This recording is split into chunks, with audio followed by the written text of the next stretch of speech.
Good afternoon, everyone. I want you to just take a second and imagine being a drug addict for years.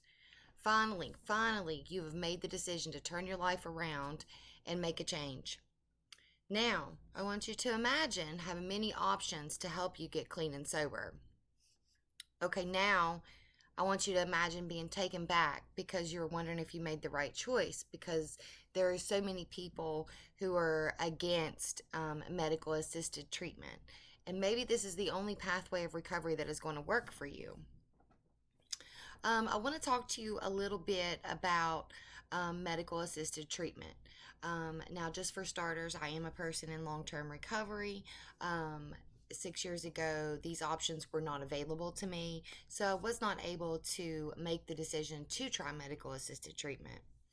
Um, Now, as most of you know, addiction touches everyone, whether it be a friend, a family member, or just a close somebody you work with. Um, so just imagine being someone who is caught up in the middle of addiction. And now just imagine that this medication is available out there to you to help you to quit drinking or opiates or whatever it may be.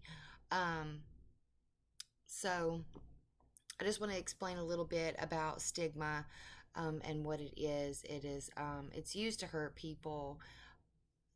It's horrible. These people do not have any empathy whatsoever. Now, these people that are against MAT, social stigmas against taking medication for opioid addiction, especially people in early recovery, they believe that abstinence based is the only way. Um, People just believe basically that it's replacing one drug for another. And this is through opioidlibrary.org, is where I found a lot of this information on that. A lot of people, I don't want to say that they're ignorant to it, but addiction is a disease. Um, and that's cdc.gov. You can get on there and read all about it. There's a lot of people, especially like I grew up in a really small town, and all these people were very judgmental. It makes it hard for you to want to recover, absolutely hard. But the main thing is doing it for you and not somebody else. Um, now, now that I've explained to you a little bit about that, the stigma and everything like that, I want to educate you just a little bit more on addiction and the fact that it can be treatable with the right medications. And maybe some outpatient therapy or group therapy, whichever may work best for the person. And even more today, there's more and more facilities available for people who suffer with SUD. Um, so 1 in 14 American reports experiencing some use of substance.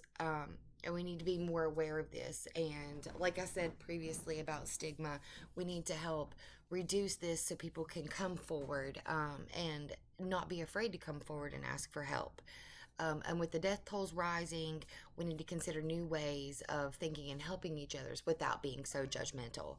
Now, it affects many people in our lives, like I said before, and it's really sad. So, like I said previously, again, there are many facilities and programs out there to which can help educate us a little bit better. There's inpatient therapy, there's just a detox, there's sober living, there's assisted living. The possibilities out there are endless these days. So we need to help one another.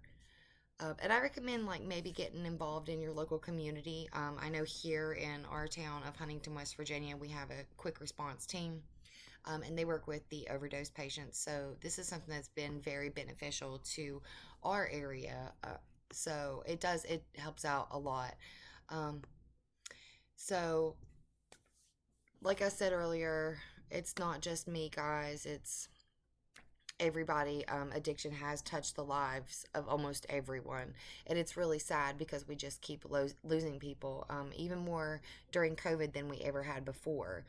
It's unbelievable.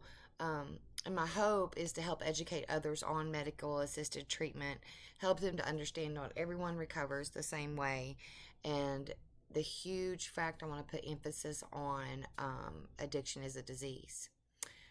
With the right medications and things, therapy, groups, one on one, we can help to recover today.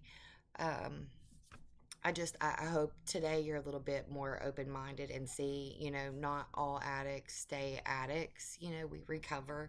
And we're able to do things today that we weren't able to do before, um, but only by the grace of God and by getting ourselves clean and sober.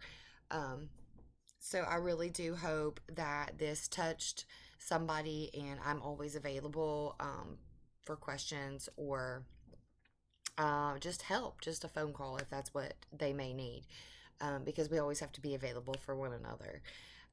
So I hope you guys have a great evening.